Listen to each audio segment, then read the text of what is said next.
Hello guys, once again this is Dikeos1 here, bringing you game number 5 of my Quest for Gold series.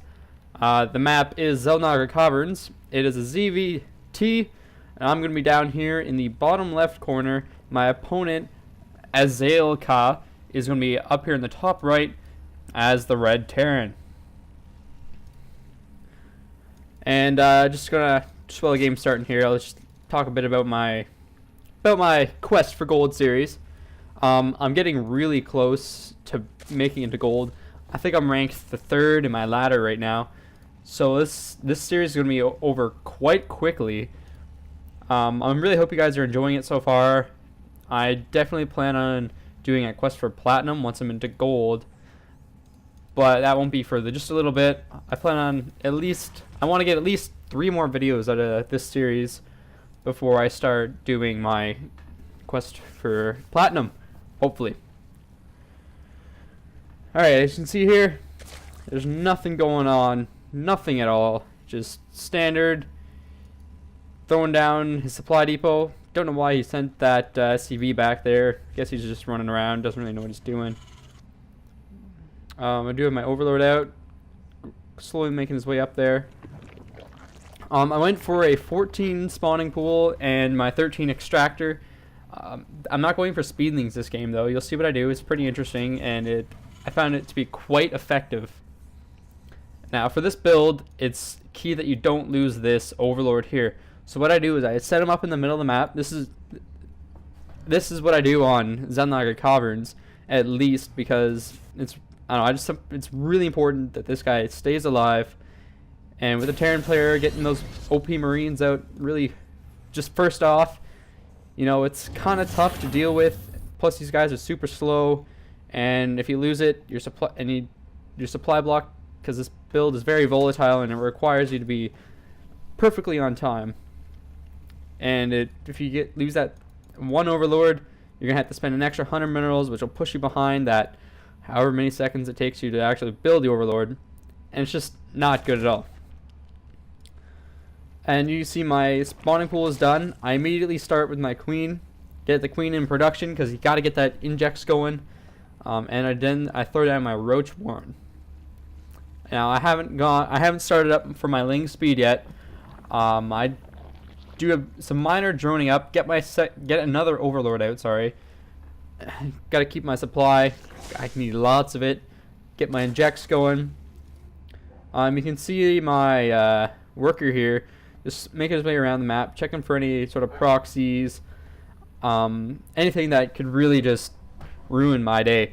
Because earlier I did see a SCV come out of his base, but I didn't end up seeing where it went. Terran player isn't doing anything really too fancy, just throwing down his second gas. He's got his second barracks going down, command center. And here we go.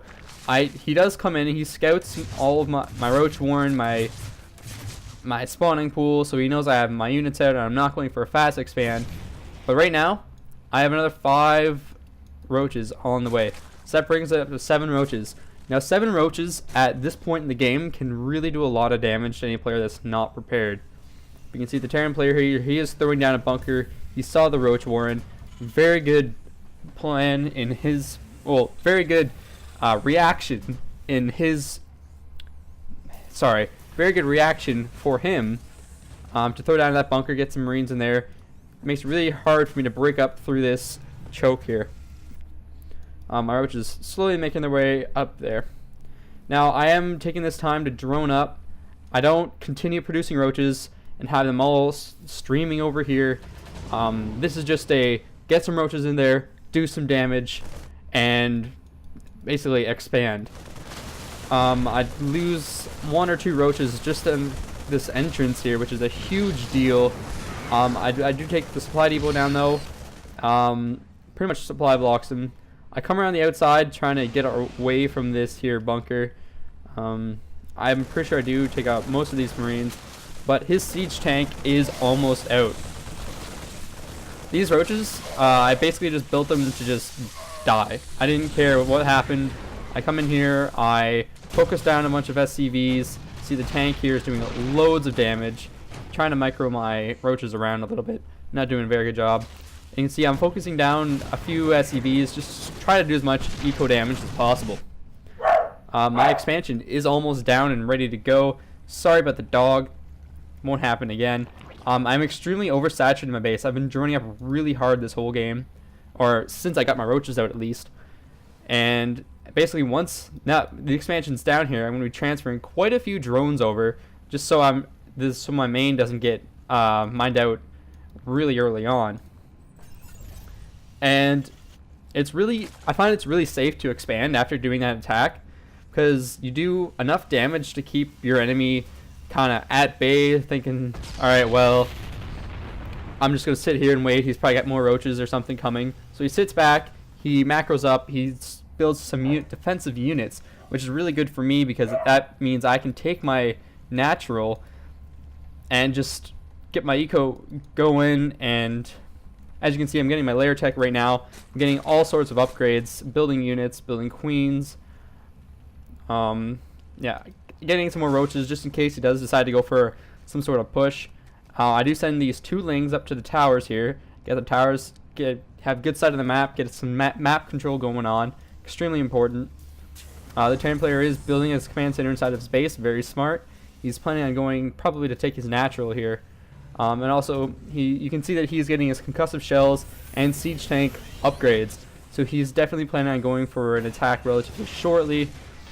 Now that the siege tech is just about done, you can see he's starting to move out of his base, so it seems. There's an SCV come down to scout, see what's going on. Yep, here we go. Siege tech is just about done, as is concussive shells. So here he is, he's moving out of his base, he's going for an attack.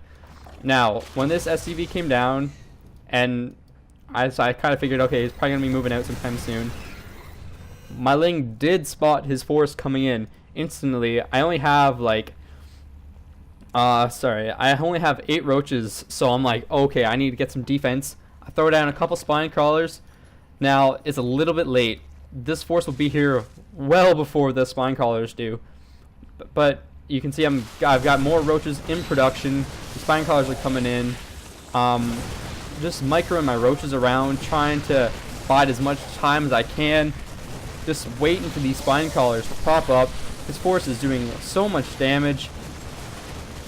I get my reinforcing roaches do come in. They're gonna do a lot of damage to this force that the Terran player has. Focusing down the marauders. I should be focusing down that tank as well. My spine crawlers do get up. They do survive, which is absolutely phenomenal for me. Puts me in a great defensive position. He will not be able to push through without quite a substantially larger force. Now you can see that he is still streaming units. He's got a tank, a couple marauders, and some marines streaming down to my natural. But I see I'm building on. I just finished another 9 roaches.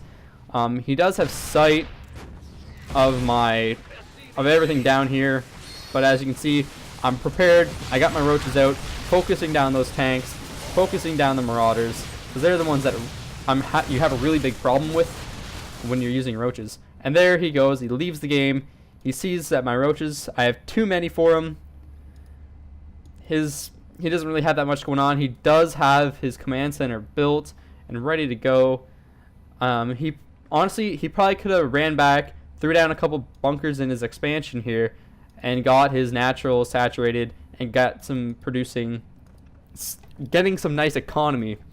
Me on the other hand, terrible saturation in both my main. Well, my main's not too bad, but my natural saturation really isn't that good. I really wasn't in an amazing position. I do have both my evolution chambers down and the spire.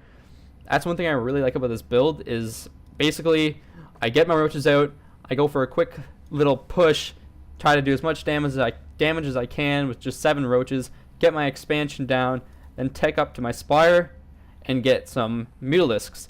Of course, mutalisks are extremely effective against marauders and tanks because they can't shoot into the air.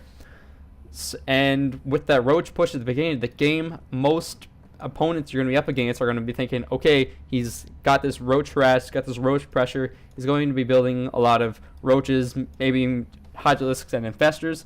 So they build those tanks, they build those marauders, but then I switch things around, grab a spire, get my mutalisks, and I just harass the crap out of them for the rest of the game. Alright, thank you very much for watching. I hope you enjoyed it, and I'll see you guys later.